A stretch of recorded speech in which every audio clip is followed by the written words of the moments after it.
Good morning, everyone. My name is Jonas Sanchez, and I'm here in New London, Connecticut.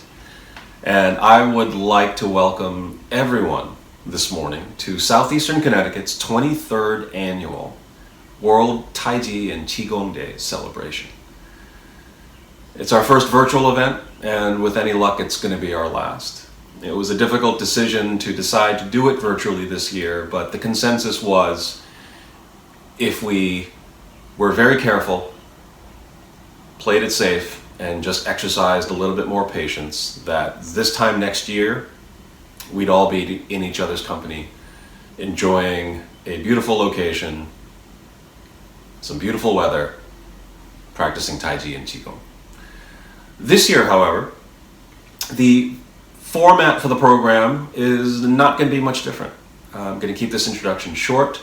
There will be a group Qigong participation exercise for everyone to do.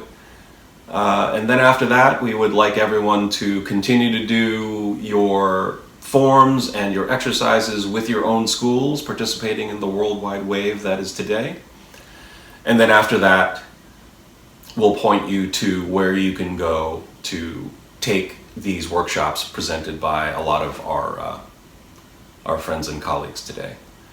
But as just a quick introduction, especially for people who this is your first time, you're not too familiar with either Taiji or Qigong. Maybe a friend had encouraged you along for the first time. Welcome. This day is really for you. But if you're not entirely sure as to what those terms are, I just wanted to give just a brief explanation on Taiji and Qigong. Starting with Qigong first. Qigong is a Chinese term that means breath exercise. It has an older name, Yang Shen Gong, and that name actually is a lot more descriptive because it refers to exercises that conserve one's vitality, exercises that promote health and well-being. It's a nice term. The common term today, though, is Qigong, and that is a broad area that has many different disciplines and practices underneath its banner, if you will. And these exercises range from, on the one hand, you have exercises that are considered Daoyin, not dissimilar to yoga today. Movements done in sequence. However, with a very specific notion of guiding. Daoyin means to guide. So these exercises are not just you're swinging your arms, you're exercising your body, but you're thinking about something else. Rather, it is very focused as to what you are doing. And these exercises are meant to limber up the body, stretch your muscles and tendons and ligaments, open up your joints, improve your circulation, improve your breathing. And these are exercises such as the 8 Pieces of Brocade, Shaolin Temple's Muscle Change Classic, or Huato's 5 Animal Frolics, as an example. And then on the other hand, on the other end of that spectrum within the Qigong umbrella are more esoteric meditative practices. So it really runs the gamut. It's very vast and very wide. Taiji Chuan is a martial art and so much more, because it embodies a lot of these Qigong practices built around a framework that is a martial art. It's why it seems very, very unique. It is wrong, however, to say that Taiji Chuan is the only Chinese martial art that has this heavy Qigong component to it. Most Chinese martial arts do. It's just that Taiji Chuan is probably the most popular, arguably, today, as a representative of something that is both a physical exercise but has this health, well-being, energetic component to it. And it is a very important component to that. So World Taiji Day was set in motion to celebrate and raise awareness for health and well-being in all different modalities. But in this case, for us, it's sharing with the world the wonders of Taiji and Qigong. So, leaving it at that, and without further ado, the one thing that we would like to provide for you is a Qigong exercise for everyone to follow along with. And our initial presenter was supposed to be the wonderful Antonio Suarez, and I'm sad to report that Antonio suffered an injury which is making it a little bit more difficult for him to be able to present today. So I am going to step in and share with you a very basic Qigong exercise that actually comes from another martial art that I practice called bajiquan. Although in function it will serve you depending on whatever you're practicing, or if indeed this is your first Qigong exercise. So without further ado, this exercise requires a certain structural component. And I apologize that you can't see my feet, but I do want to stay closer to the camera because I feel like it's more important for you to hear my instructions as opposed to seeing where my feet are. But I am standing with my feet shoulder width apart in a comfortable position. So everyone should just need to find that. Elongating and stretching the spine is also very important. So what we need to do is to suspend your head as if it's held up by a string, is a phrase that we use commonly in Taiji, Qigong, and other martial arts. And the opposite of that is you want to make sure that your pelvis is slightly tucked in. So what this does is it aligns the north and south pole of your body underneath each other. In Chinese, they call this the baihui, the confluence of 100 points on the top of your head. And its south pole coordinate is called the huiyin. And that point is the point between the genitals and the anus underneath. And if your hips, if your pelvic girdle is sticking out like such, I don't know if you can see, sticking out like this, that alignment isn't happening. So what's important is swoop your pelvis up slightly, and the best way to check that is that your lower lumbar into your tailbone will feel flat. If that feels flat, that's in correct position, okay? Having achieved that, you want to just release any excess tension in your body except for the strength needed to hold up your arms like so. This is a common posture. The arms are comfortably away from the body. Shoulders completely released, elbows pointing down.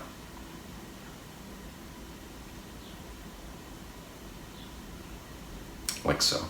This is the first position. Okay? So relax. And now we have to talk about the breath. So our inhales, breathe deep, but don't breathe from your upper lungs. We seek to breathe lower into a region which we call the dantian. The dantian, excuse me, is a point. That is, if you were to take your 3 fingers, place your first finger on your navel, where your ring finger lies, and about 1.5 inches into the body, is this energetic point that the Chinese refer to as the dantian. And we seek to breathe into the dantian, which is a funny phrase because obviously there's no lung down there. There is no air accumulating there, but the idea of putting your breath there helps to sink, relax, and center the body. And when you inhale, what you'll experience is that your abdomen will expand, and when you exhale, the abdomen will contract. Okay? So that is the way that we're going to be breathing. You should breathe as slowly and as deeply as possible, but do not elongate your breath to the point where you begin to hyperventilate to a degree, okay?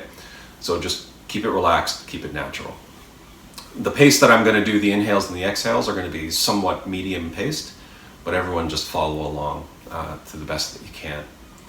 So first position here, inhale.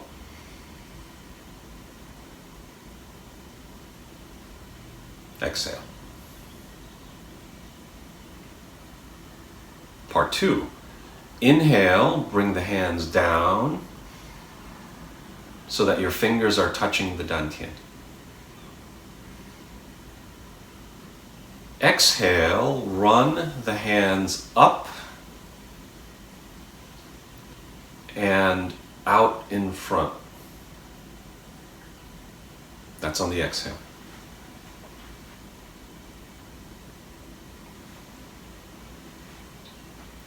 On the next cycle, inhale, turn the hands up and move the arms to the side.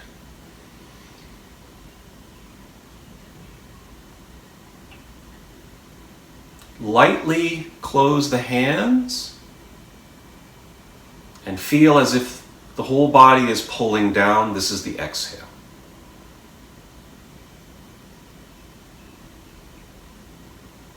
Open the hands, inhale.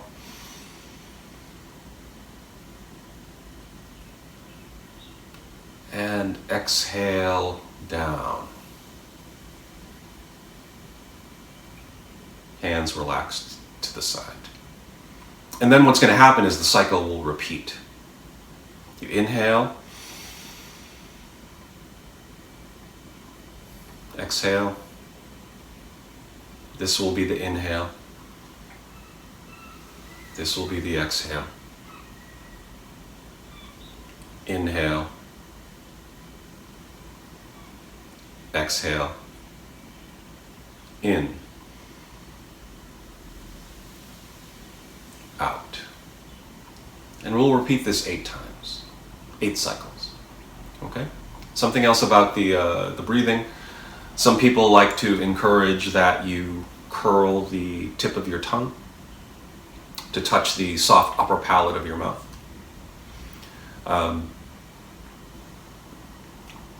It helps energetically to encourage the proper circulation of qi, your breath or your energy, through your body.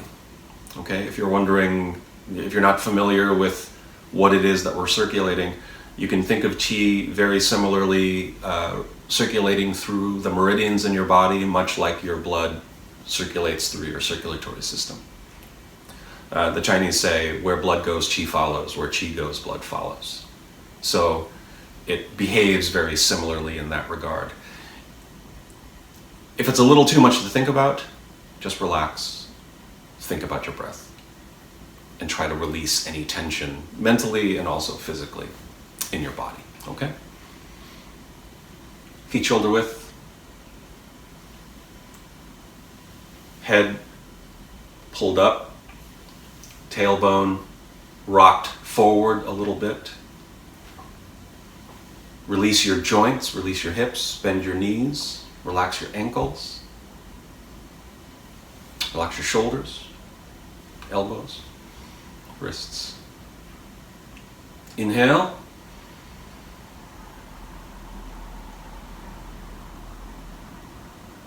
Exhale. In.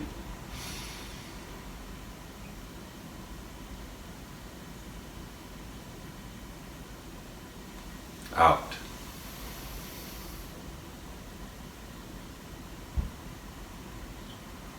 In. Out.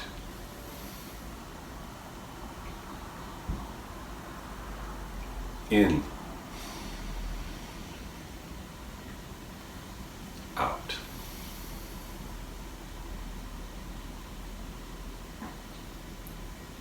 2. In. Out. In.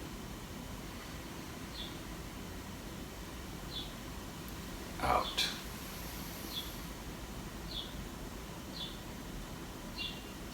In.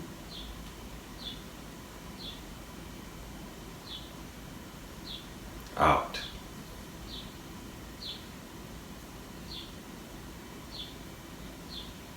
In.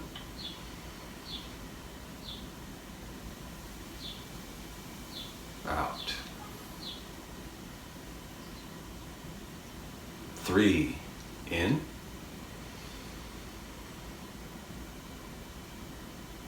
Out. In.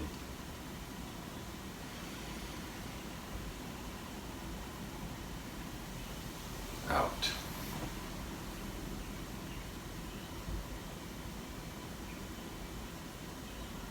In.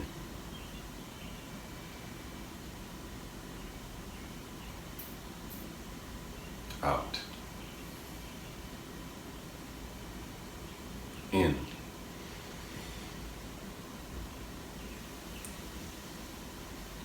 Out.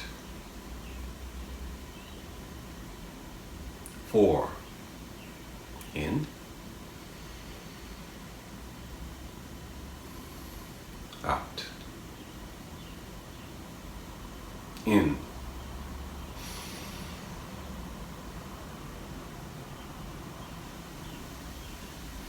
Out.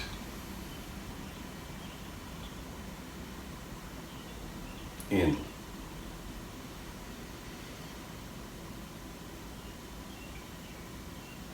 Out.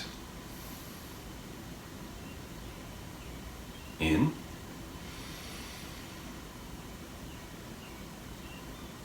Out.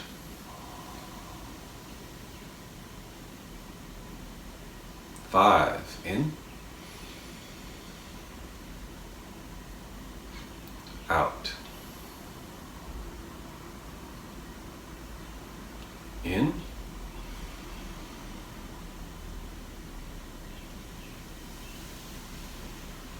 Out.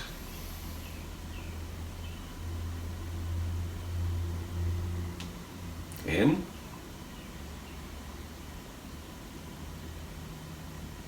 Out.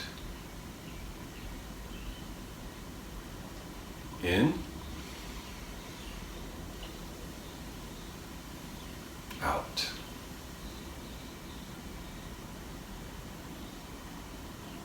Six. Inhale.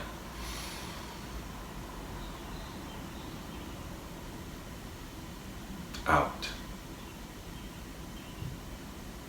In.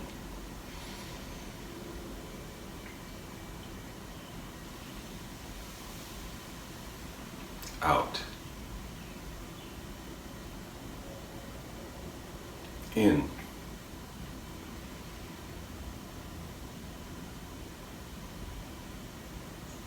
Out.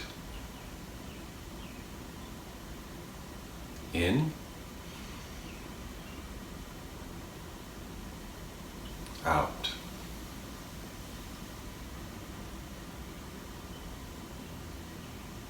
Six. In.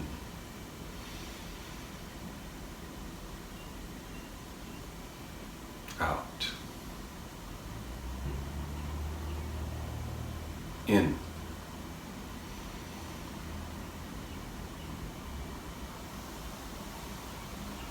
Out. In.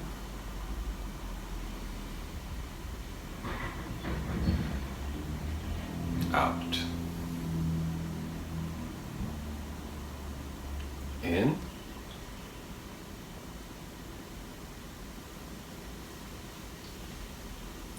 Out. 7.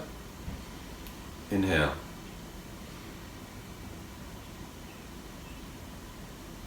Out. In.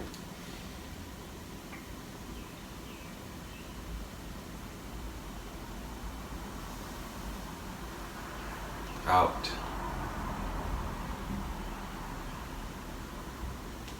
in,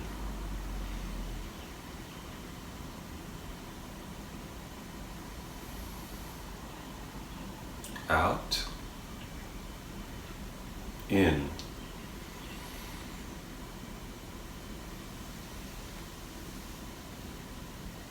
out. Last one. 8, inhale.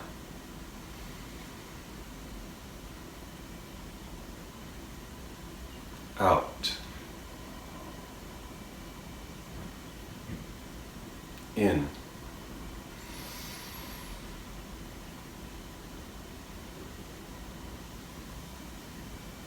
Out. In.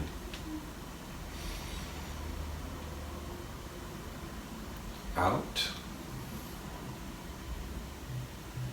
In.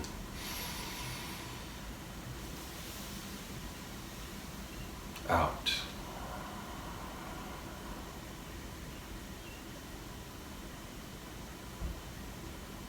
Bring your left foot to the right. One big inhale.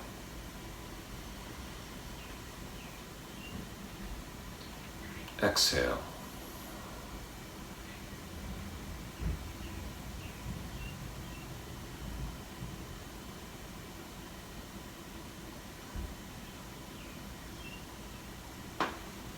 And relax.